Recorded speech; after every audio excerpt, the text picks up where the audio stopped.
की बहुत जरूरत है। जब आपने एग्जाम दिया तो 3 कैटेगरी आ गई होंगी, 3 कैटेगरी आ गई होंगी। हाँ, नो वाले आ रहे हैं। कौन कौन सी? एक, जिन्होंने पूरी ईमानदारी के साथ एग्जाम दिया, मतलब वो घर में उन्होंने उसकी प्रिपरेशन भी की, घर में उसकी सीरियस प्रिपरेशन की और फिर बिल्कुल सीरियस होकर एग्जाम दिया। एक कैटेगरी वो है स्टूडेंट की। अब जरा दूसरी कैटेगरी समझो, कौन सी? लफाज लौंडो वाली। वो कौन सी कैटेगरी है? जिन्होंने क्या किया, जैसे पेपर संडे को है तो सैटरडे नाइट में बैठे और जल्दी जल्दी उन्होंने सीएसडी पढ़ लिए, इसी तरह फिजिक्स में कुछ पढ़ लिया, इसी तरह मैथ में कुछ पढ़ लिया, बस नोट बुक जल्दी जल्दी रिवाइज कर ली, ज्यादा क्वेश्चन ऑप्शन की प्रैक्टिस नहीं की और एग्जाम में आके बैठ गए। दूसरी कैटेगरी वो है। और तीसरी कैटेगरी वो है जो कहती है टेस्ट कौन देता है बे, टेस्ट कौन देता है, हम तो सीधा आईआईटी का एग्जाम देंगे और टॉप करेंगे।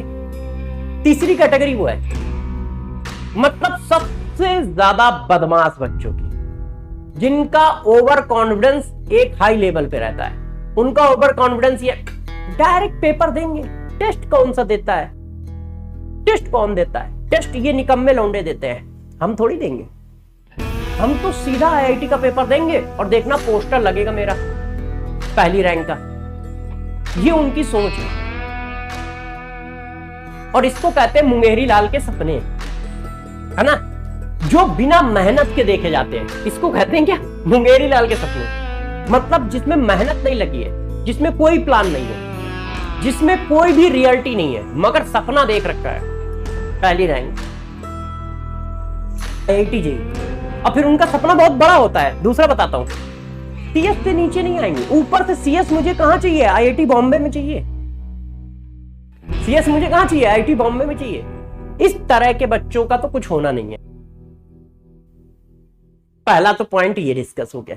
अब दूसरे आ जाओ, जो बच्चे पेपर सिर्फ इसलिए दे रहे हैं कि यार मैसेज जो है ना पापा के पास भी जाएगा, मैसेज मम्मा के पास भी जाएगा, या मम्मा पापा पूछेंगे कि तुमने टेस्ट दिया था क्या हुआ, या टेस्ट क्यों नहीं दिया।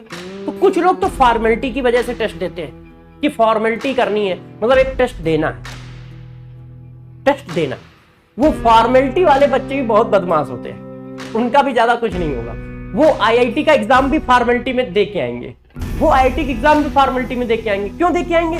क्योंकि उन्होंने 1 साल से बैच पढ़ रखा है ना। पूरे खानदान में खबर है, पूरे खानदान में खबर है कि भैया जो है ना वर्मा जी का लड़का आईआईटी कर रहा है, श्रीवास्तव जी का लड़का आईआईटी कर रहा है ना। इस वजह से वो पेपर दे के आएंगे और फिर उसके बाद बहाना आना बहुत अच्छे से मार देंगे। ओ पेपर आउट ऑफ सिलेबस, ओ उस दिन मेरी तबीयत खराब हो गई थी, ओ मैंने गलती से कुछ गलत जगह पे मार्क कर दिया था।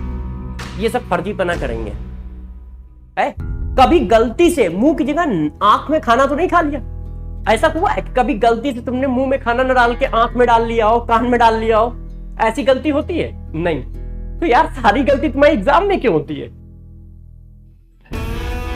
और उस एग्जाम में नहीं होती जिसमें प्रिपरेशन अच्छी है, उसी में होती है जिसमें प्रिपरेशन खराब है। मानते हो कि नहीं? ये सब बहाने हैं। ये दूसरी कैटेगरी के लोग हैं। और तीसरी कैटेगरी जो सीरियस पेपर दे रही है, जो सीरियसली पेपर दे रही है, उनका होगा। देखो ज्यादा मेहनत की जरूरत नहीं है, ज्यादा घबराने की जरूरत नहीं है, मगर सीरियसनेस की बहुत जरूरत है।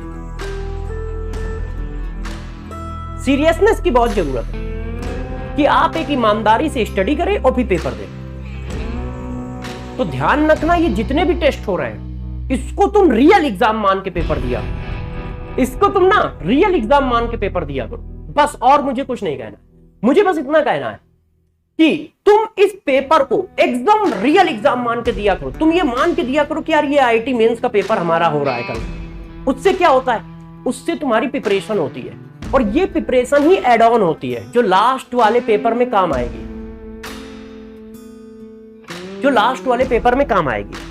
तो जब भी पेपर दो पूरी ताकत के साथ दो।